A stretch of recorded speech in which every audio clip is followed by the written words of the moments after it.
Okay guys, dahil Pasko po ngayon, naisip kong gumawa ng macaroni salad. Yung macaroni salad po kasi ay masarap po ito para po ngayong araw ng Pasko. Ito po yung mga ingredients na gagamitin ko po. Gagamit po tayo ng all-purpose, tapos ng raisin, ng nata de coco, at kaong, at 220 ml na Lady's Choice or mayonnaise, at keso, at ng kondensada.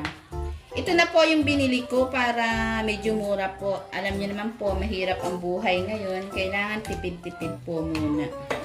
Tapos gagamit din po tayo ng macaroni. Ayan.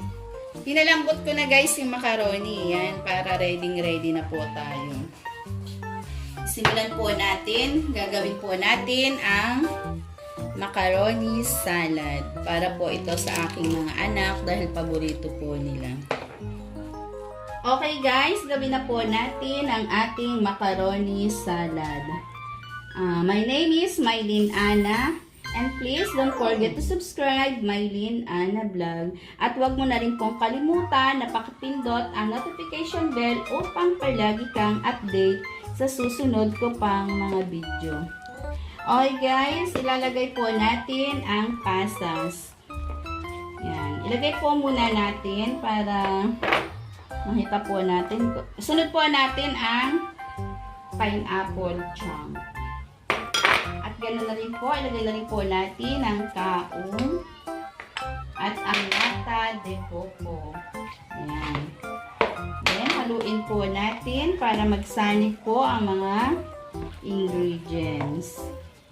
Ayan. Kung ano po ang kakalabasan nito, sana po magustuhan po ninyo. Ang video pong ito ay pwede po natin magamit sa mga handaan pag may Pasko po or piyesta. Ito po ay pangunahin po na ginagawa po sa atin, lalo na po sa mga probinsya. Mahilig po sa mga macaroni. Ilagay na rin po natin ang keso. Ito po ang aking keso na ginamit. Yung plain lang po, keso po siya. Kahit ano pong brand, okay lang po. Wala pong problema. Nasa inyo po yan. Kung ano po ang gusto nyo. Gagamit din po tayo ng 220 ml na mayonnaise. Lady's Choice po.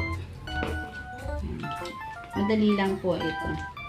Tamang-tama po, sa shea lang po itong ginamit natin para masaid po natin ang paglalagay po ng mayonnaise. Yan. Itulak lang po natin pataas para masaid po ang ating mayonnaise. Yan.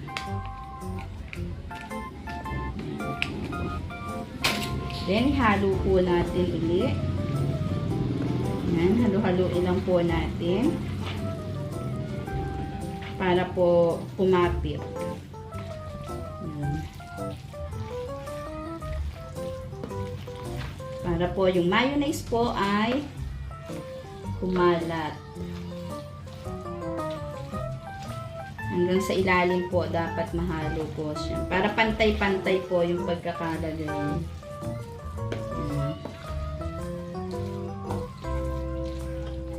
Ito po ay gagamit po tayo ng Mr. Cream all-purpose. Kahit ano pong brand pwede lang. Ilagay na rin po natin yan. Ito po ay optional lang. Nasa inyo lang po yan kung gusto po ninyo gumamit ng Mr. Cream.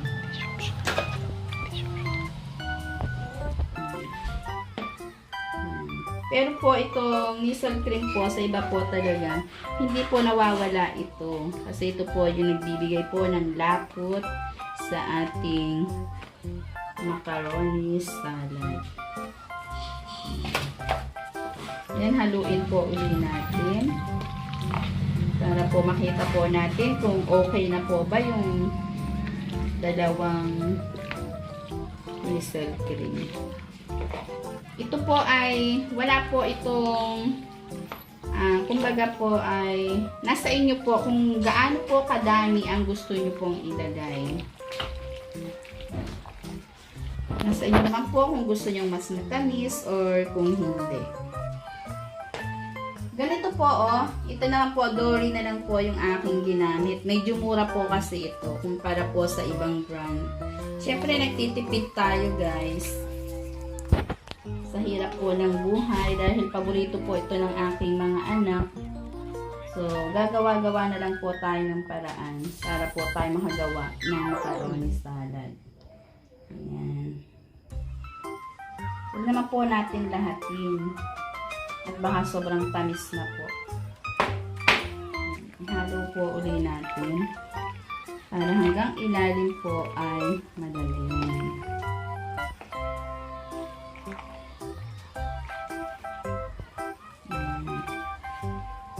Then, meron pa po tayo, guys. Ito yung holiday kanina.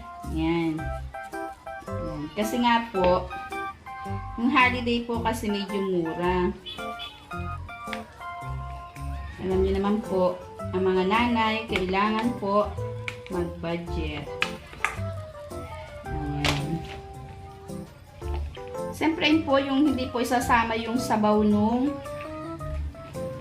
atin pong fruit cocktail. At mga 2 oras po, pwede po natin siyang ipalamig sa ref. Or mas maganda po sana kung magdamagan. Sana po itong ginawa ko pong video ay makatulong po sa iba. At salamat din po. At sana palagi nyo po akong suportahan.